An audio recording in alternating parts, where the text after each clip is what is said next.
Vamos a dar inicio a nuestro análisis de este 1 de junio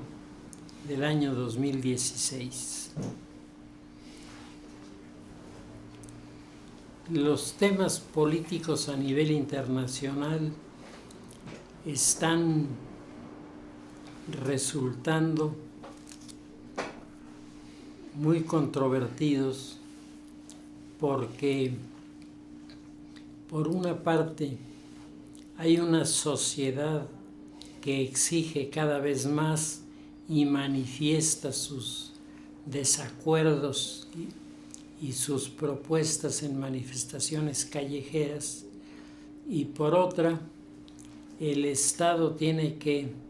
mantener el orden y al mismo tiempo intentar contestar los cuestionamientos que se le hacen.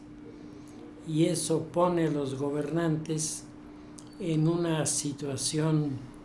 muy difícil porque los funcionarios encargados de tratar con la sociedad están siendo desplazados por este llamado cada vez más numeroso, en el sentido de que sea el propio presidente el que se siente a negociar. En países en donde existen modelos de democracia parlamentaria, en estos lugares el jefe de gobierno, que es el jefe de la Cámara de Diputados del Parlamento, tiene menos problemas para sortear estas diferencias porque precisamente él está en el Parlamento para debatir, discutir, promover y llevar en la mano el control ordenado y organizado de la política de ese país. Pero cuando ocurre como en México, en donde la figura del presidente es al mismo tiempo jefe de gobierno y estadista, es decir, jefe de Estado, entonces las cosas se ponen más complicadas porque solamente teniendo como un apoyo a una estructura en su gabinete que le responda con eficacia, que le responda con claridad, que se anticipe a los reclamos, que se anticipe a los diagnósticos, y entonces la figura presidencial queda de alguna manera a cubierto, protegida, y no queda raspada frente a la sociedad como en el modelo que tenemos nosotros, que hace que la Coordinadora Nacional de Trabajadores de la Educación rete públicamente al presidente, señalando que ellos se van a oponer a la aplicación de una de las pocas reformas que se manejaron en el periodo anterior, que es el de la educación. Ellos se van a oponer y van a echar abajo los acuerdos que haya en ese sentido, y no van a respetar a los maestros que están tratando de regresar a clases y recuperar sus recursos económicos que les habían sido detenidos con toda razón por la Secretaría de Educación. El tema de la teoría política sigue en estos momentos en medio de los discursos y de las alternativas que van surgiendo, porque en este año también está de candidato a la presidencia Donald Trump en los Estados Unidos, y Donald Trump representa una de las facciones más desconcertantes y al mismo tiempo de extensión, de expansión de su modo de pensar a sectores que tradicionalmente habían sido o indiferentes y aún antagónicos. Hoy el tema del hombre blanco que ha llegado exitosamente a colocarse delante de la sociedad como un posible candidato del Partido Republicano, que es Donald Trump, tiene un discurso extraordinariamente agresivo y despectivo, y al mismo tiempo tiene el respaldo de sectores muy radicales al interior del Partido Republicano, que no han sido los que tradicionalmente han venido moviendo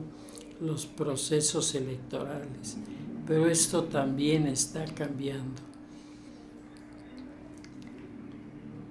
Hay en Estados Unidos zonas que van representando las aspiraciones y posibilidades de los candidatos, y a Donald Trump le ha tocado esta semana enfrentar uno de los puntos más débiles del Partido Republicano, que es el impacto de los líderes del partido y en particular de los senadores del partido en las comunidades pequeñas y dentro de la ciudad, de esos anillos de pobreza en la que están incluidos muchos de los representantes de la raza blanca. Este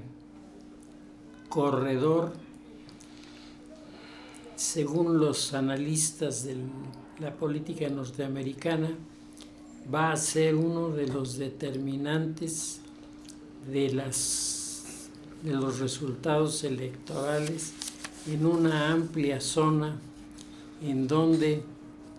los republicanos tradicionalmente se han movido con más efectividad para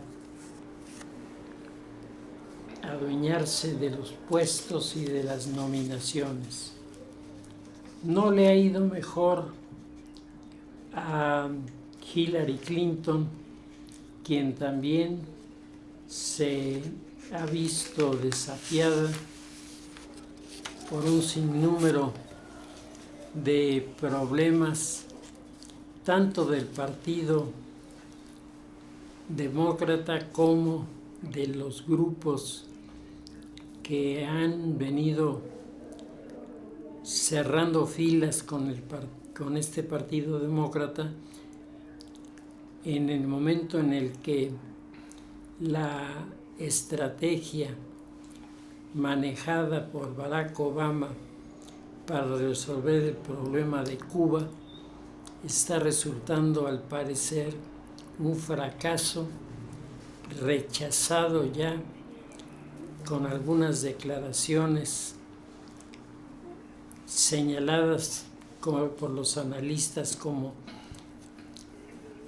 declaraciones muy frías y muy poco animadoras de mantener un diálogo con Cuba, cuando después de todo lo que ha hecho Barack Obama, la respuesta del gobierno de Cuba es: no aceptaremos que el imperio nos regale nada. Con estos términos se referían a todas las maniobras que ha venido haciendo el grupo de Obama para que se vayan tranquilizando los ánimos y vayan descendiendo los puntos de fricción entre los simpatizantes del Partido Republicano por un lado o del Partido Demócrata por otro. En el eje del proceso electoral en los Estados Unidos esta semana está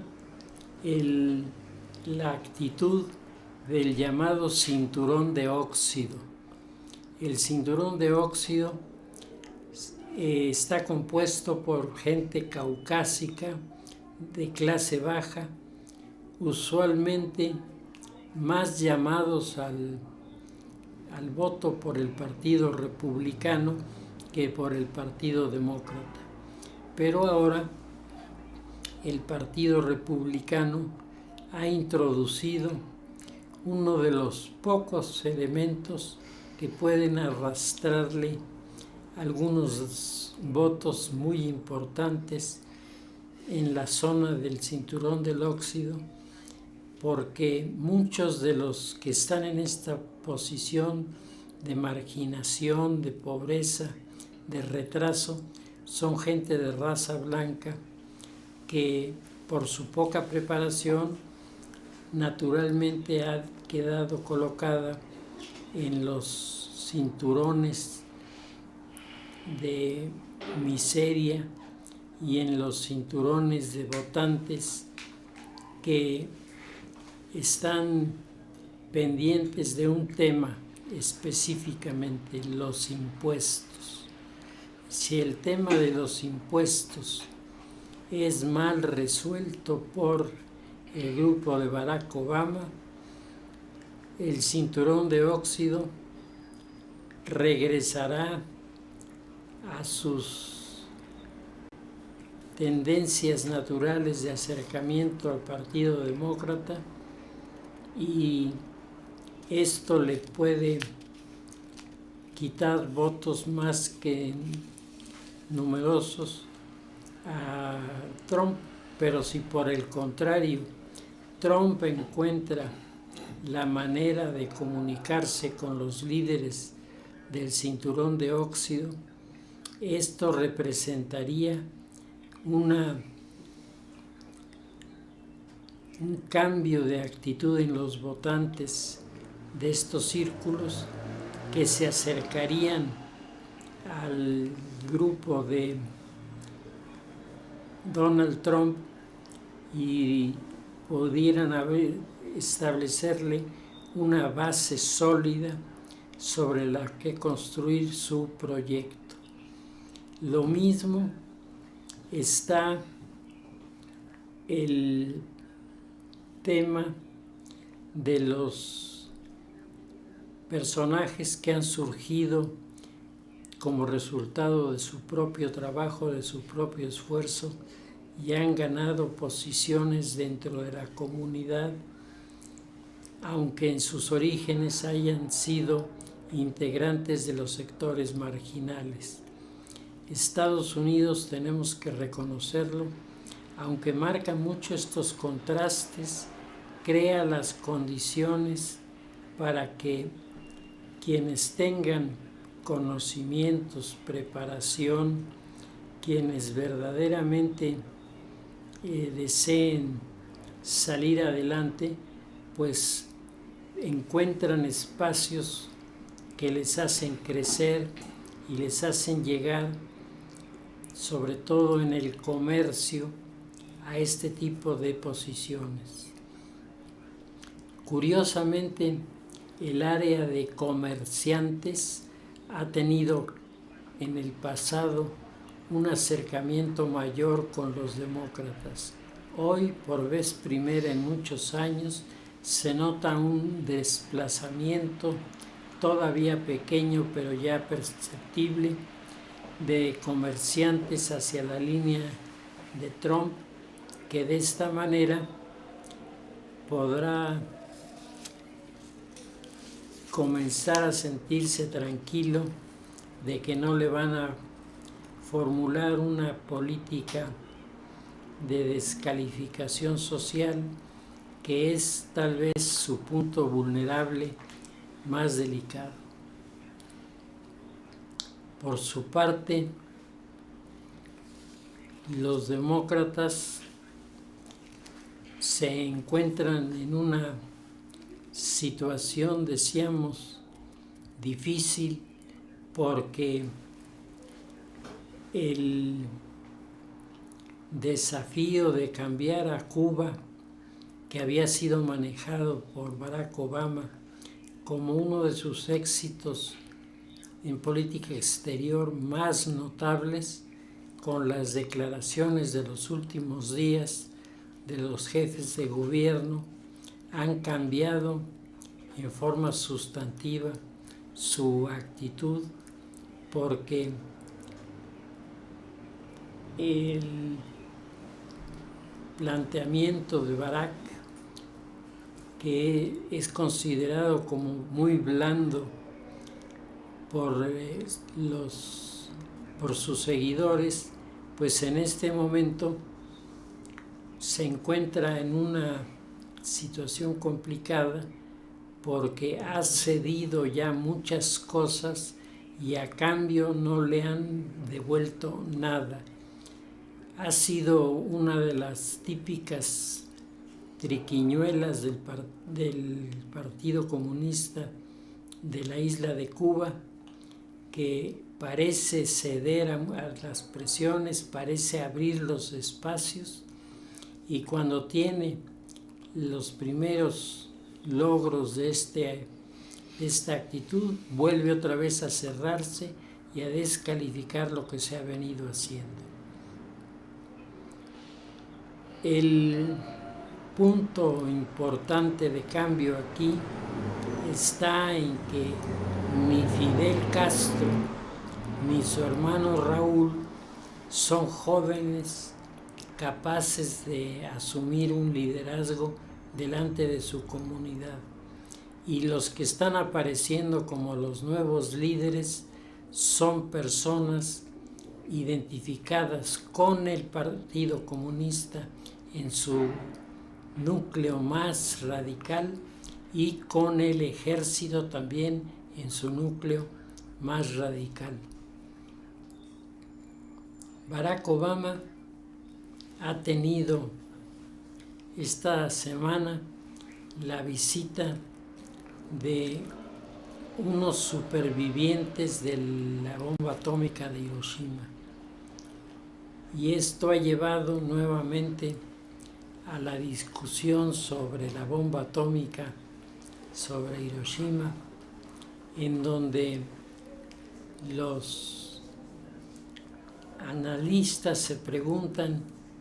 si era necesario un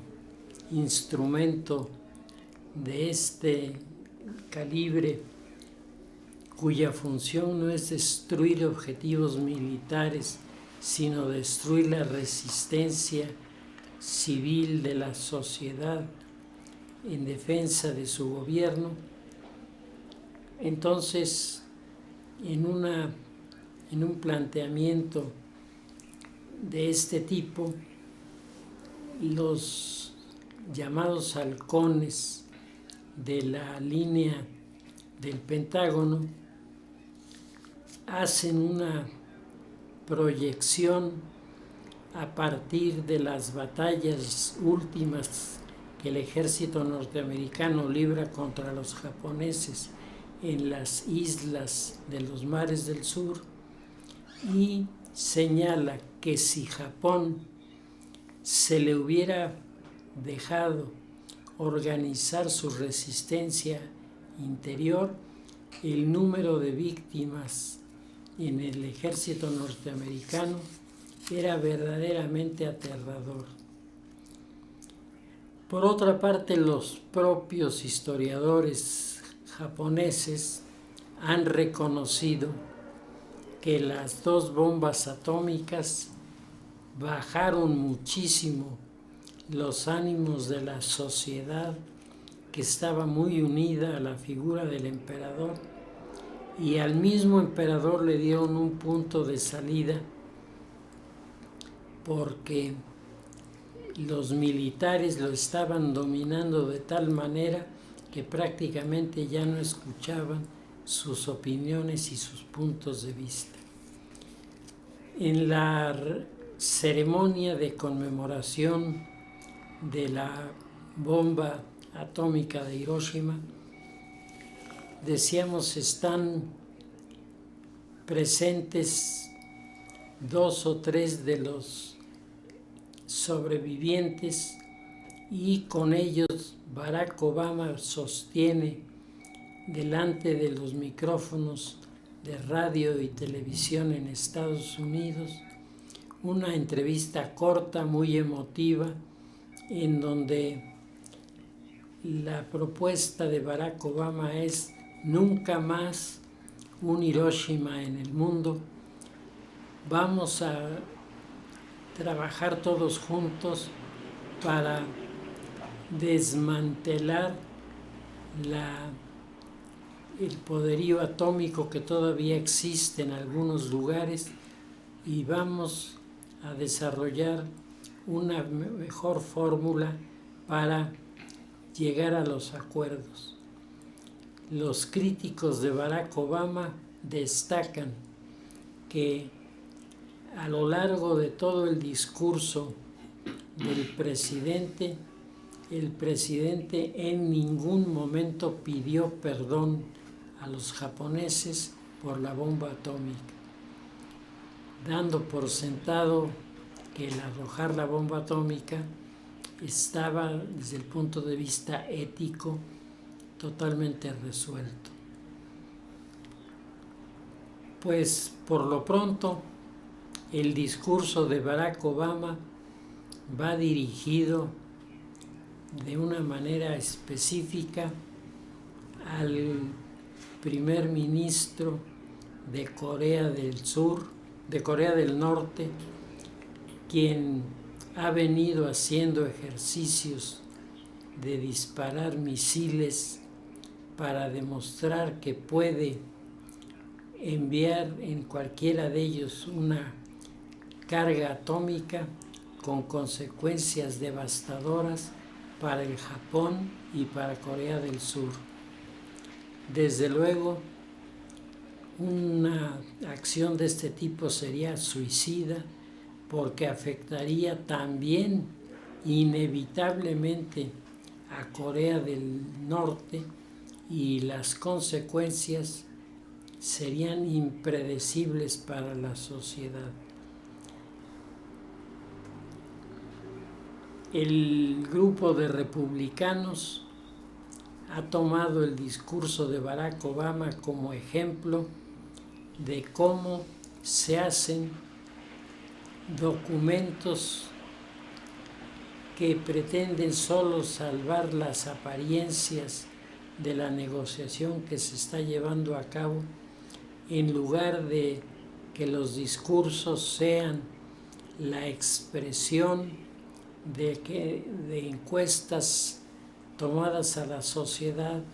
que reprueban el uso de la bomba atómica y que le exigían al gobierno de Barack Obama que delante de los sobrevivientes tuviera un signo de humildad y pidiera perdón por las cosas terribles que allí sucedieron. El tema de la política internacional deja entonces mal parado a Barack Obama delante de los republicanos. Habrá que ver cómo lo evalúan sus seguidores en el Partido Republicano y Demócrata, que han sido partidarios de la idea de que el presidente Obama tuviera este encuentro, que no se pasara desapercibida la celebración de un hecho tan importante y tan terrible en sus consecuencias, y que el gobierno norteamericano con esto volviera a tomar la dirección. El grupo de Trump fue lo que más criticó que el discurso de Barack Obama no dejaba a los Estados Unidos la oportunidad de presentar el tema del poderío atómico como un tema de liderazgo militar por parte del grupo de los norteamericanos en el escenario mundial. Y para terminar con el tema de lo internacional, los acontecimientos electorales en los Estados Unidos, lo que está pasando en España, los problemas que se están suscitando en diversas partes de África, estaban ocultando, estaban retrasando la percepción de que el Estado Islámico acaba de perder una de las batallas más importantes de la guerra que se está librando en Irak, la batalla de Faluya. En Faluya se habían concentrado los efectivos más experimentados del llamado ejército del Estado Islámico, y desde ahí se estaban definiendo estrategias para los grupos terroristas, se estaba asumiendo una actitud de reto al propio mundo islámico, señalando que el califato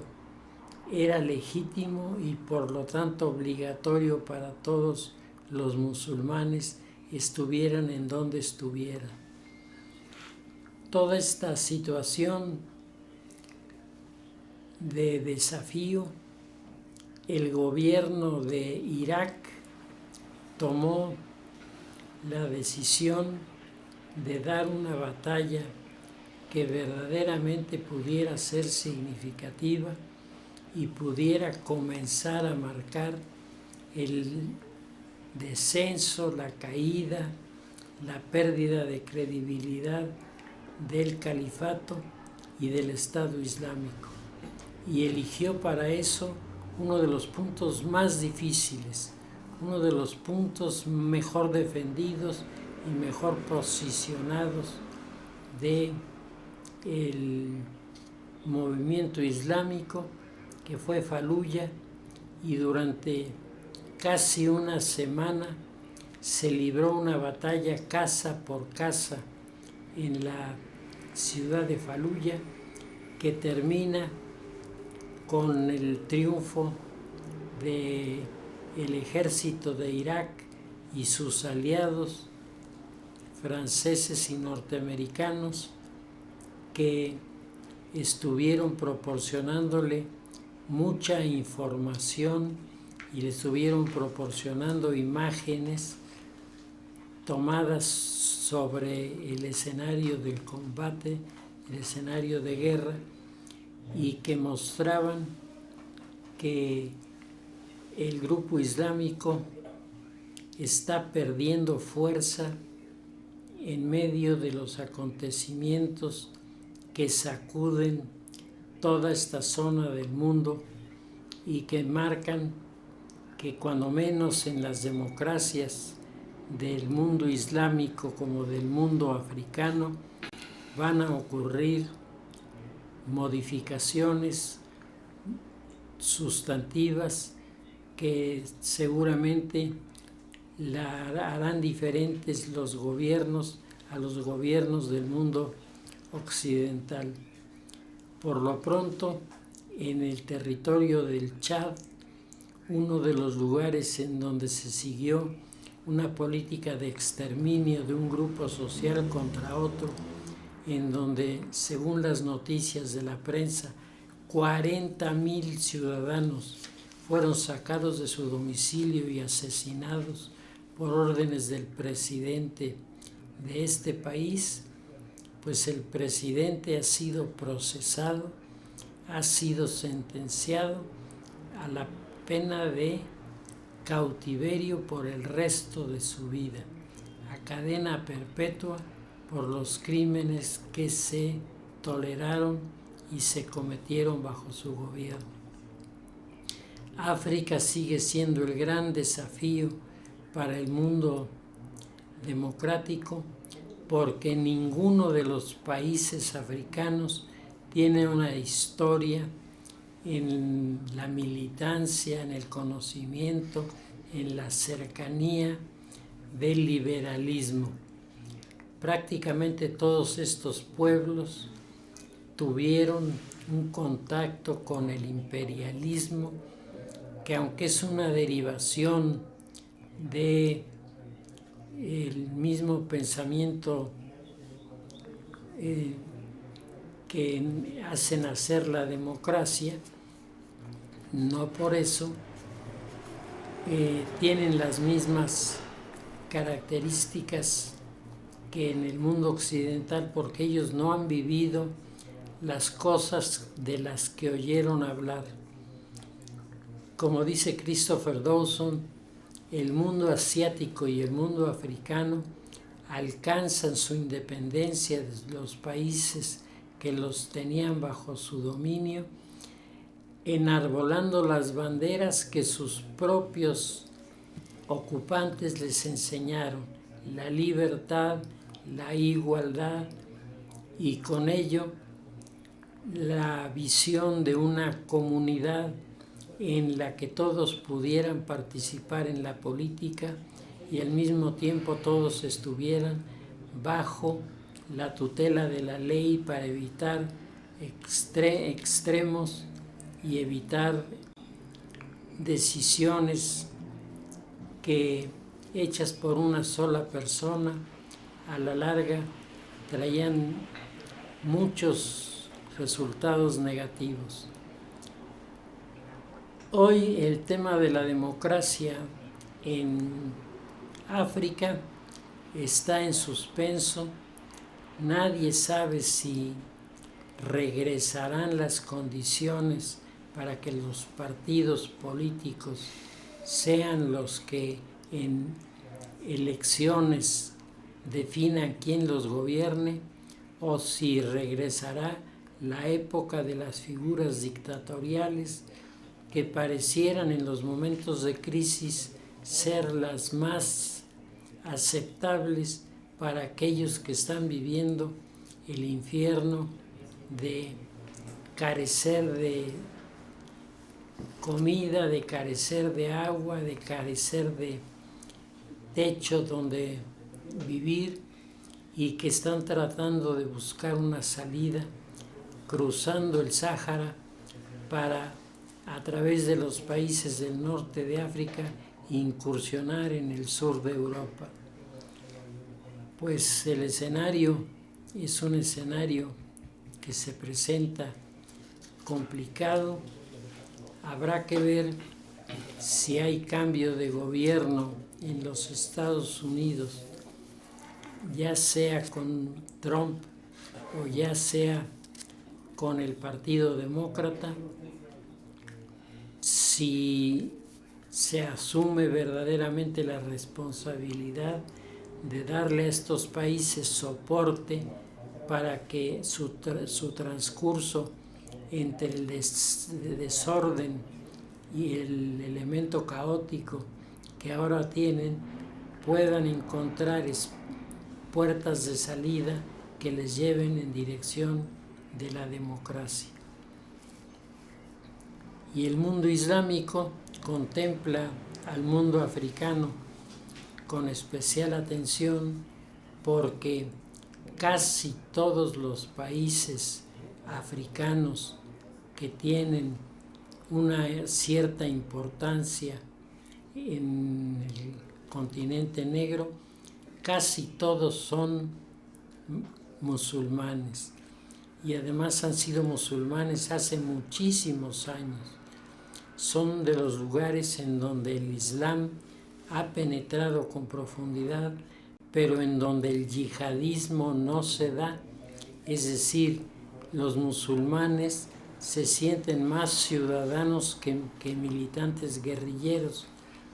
y esto es lo que está chocando con la línea del Boko Haram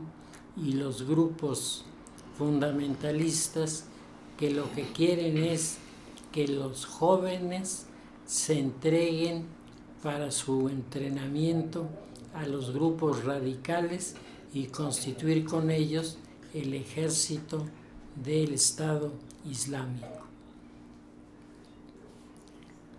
En México tenemos elecciones el próximo fin de semana.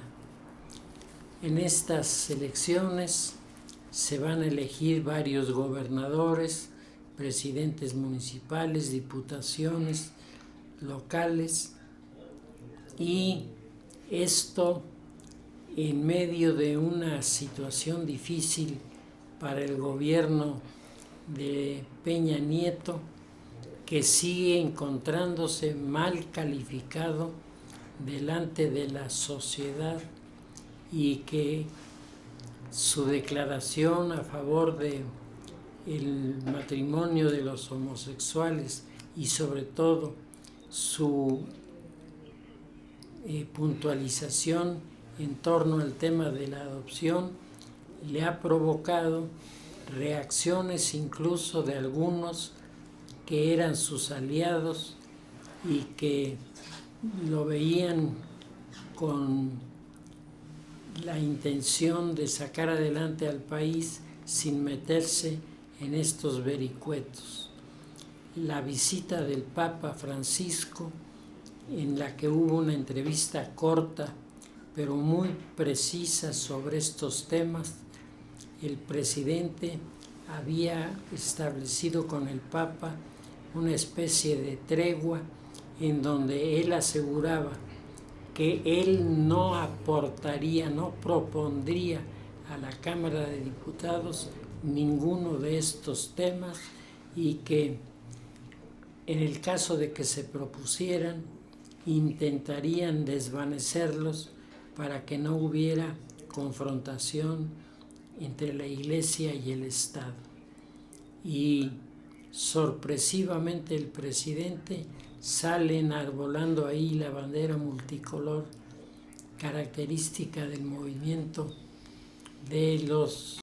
homosexuales a nivel mundial, y con eso la figura del presidente pierde más credibilidad en los ambientes políticos. Los partidos están todos en medio de una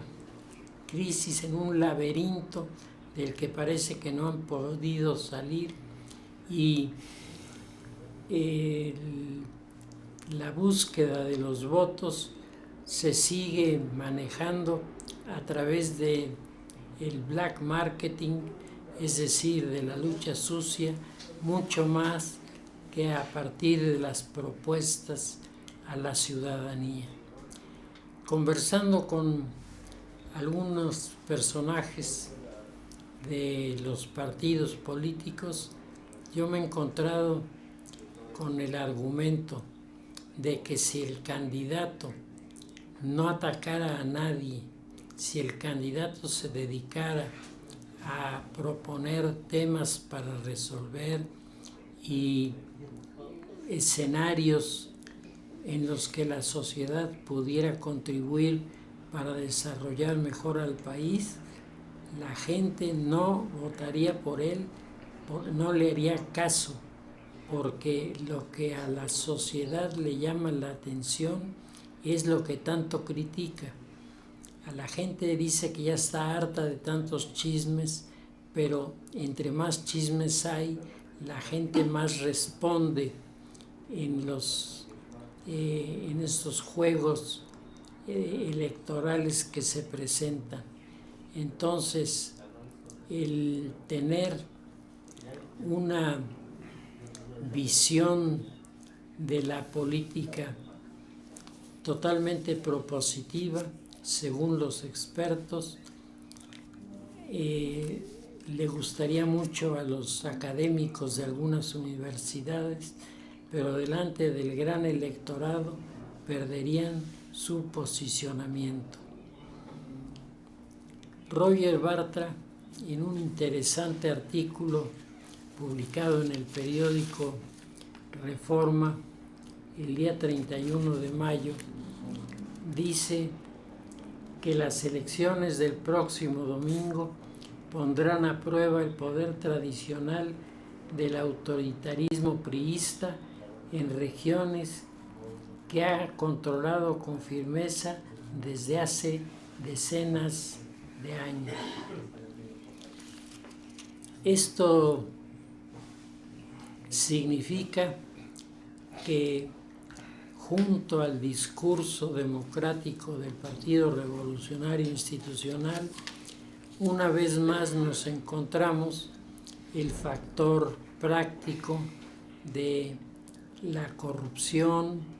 de la compra del voto, de las movilizaciones pagadas, de todo aquello que ha sido desde el siglo XX la carrera electoral del Partido Revolucionario, que no ha contribuido a generar una mejor comprensión de la democracia dentro de la comunidad. El PRD, aunque ha tratado de encontrar una respuesta con Agustín Basabe en la presidencia del partido, un hombre muy capaz, un hombre muy serio, con todo un historial de militancia. Sin embargo, con el rechazo de muchos de los grupos de las llamadas tribus que integran el PRD, que se sienten traicionados porque el hijo de un líder de la derecha, dicen ellos, resulta ahora ni más ni menos que el dirigente de su partido, y que las cosas que está proponiendo están más orientadas a la cuestión de una democracia que se enfrenta con propuestas a la problemática social que a la utilización de los recursos de la confrontación de clases sociales que cuando menos la izquierda en su discurso tradicionalmente manejaba. El Partido de la Revolución Democrática ha tenido alianzas con diversos partidos, entre ellos el PAN, ha tenido el PRD discusiones internas muy fuertes de sus integrantes. Ante los ojos de la sociedad se percibe debilitado, y la salida de Lázaro Cárdenas del PRD es sin duda uno de los momentos más críticos, porque habiendo sido fundado el partido por Lázaro Cárdenas, la salida del personaje y su equipo del partido pues significa que le han retirado totalmente su respaldo. Según las encuestas, que no son ningún oráculo, el PRI ganaría en 6 estados, en Chihuahua, en Durango, en Hidalgo, en Sinaloa, en Quintana Roo y en Zacatecas. El PAN ganaría en Puebla, y a las incógnitas que quedan, Tlaxcala, Veracruz, se van a ver en medio de un torbellino que está tratando de romper por un lado el grupo monopólico priista que durante tantos años ha dominado esta realidad, y por otro lado están viendo que la sociedad les voltea la espalda y comienza la sociedad a llamar a los candidatos de la sociedad civil. ¿Cuáles serán los resultados? Pues en Puebla se ve complicado porque además de los conflictos electorales naturales de una elección de gobernador, pues está, como todo mundo sabe, la propuesta del gobernador para convertirse en una de las piezas claves del Partido Acción Nacional en la elección presidencial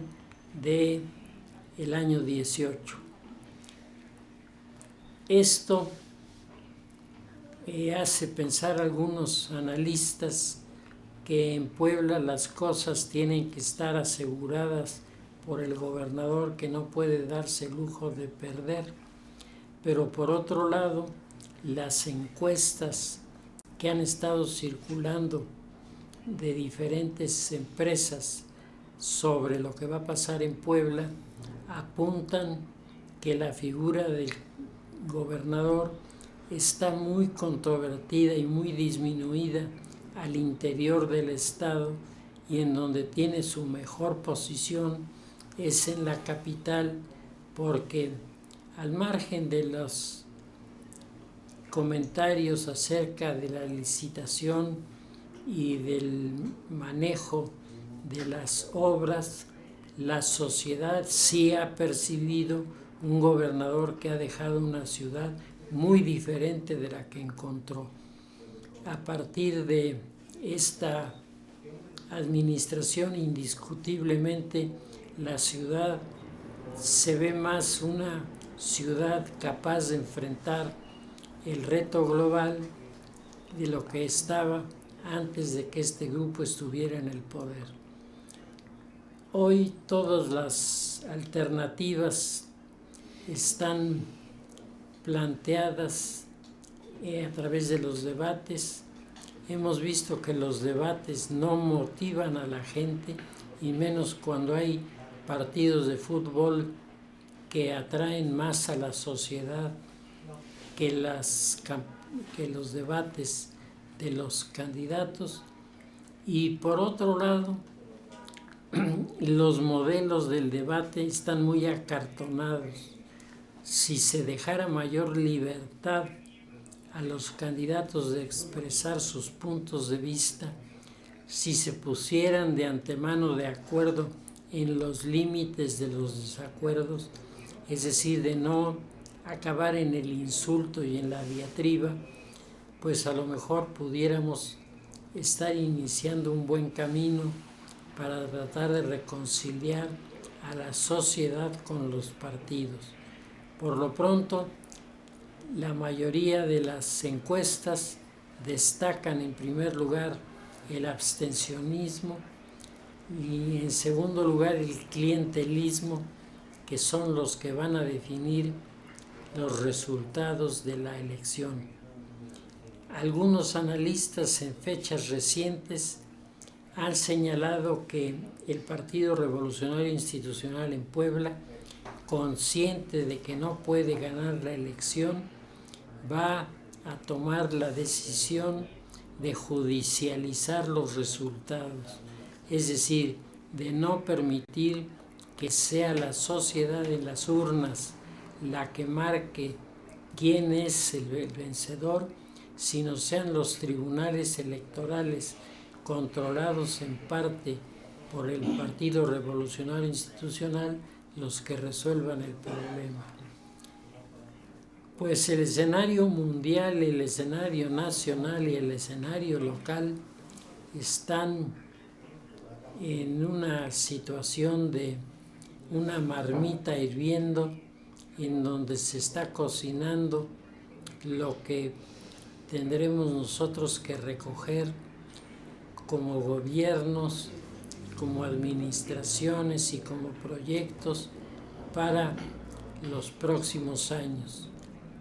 Como en cada ocasión, los candidatos hablan de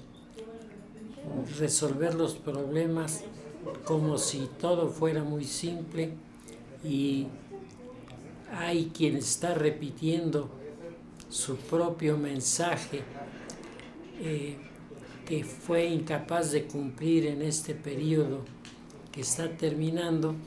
y con ello pues la sociedad apunta por los candidatos de la sociedad civil. Como un comentario de los candidatos de la sociedad civil,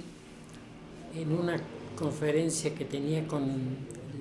sector privado hace unos días, yo les preguntaba, ¿qué dirían ustedes si vieran en la puerta de una casa un letrero que dijera: necesito conductor de mi automóvil, condición fundamental que no sepa conducir? Pues es lo que están haciendo con los candidatos ciudadanos que no saben de política y nunca se han metido en la política. Si verdaderamente son con estas características, la van a pasar muy mal, porque el escenario político, cualquiera que haya vivido alguna experiencia en este sentido lo puede decir, es mucho más complicado de lo que todos imaginamos. Pero en fin, este fin de semana hay que ir a votar. La elección no solamente es una opción, es una obligación, y la premisa de que las democracias son tan fuertes como las sociedades que las soportan, la ratificamos, y creo que lo que más necesita el país es al ciudadano consciente,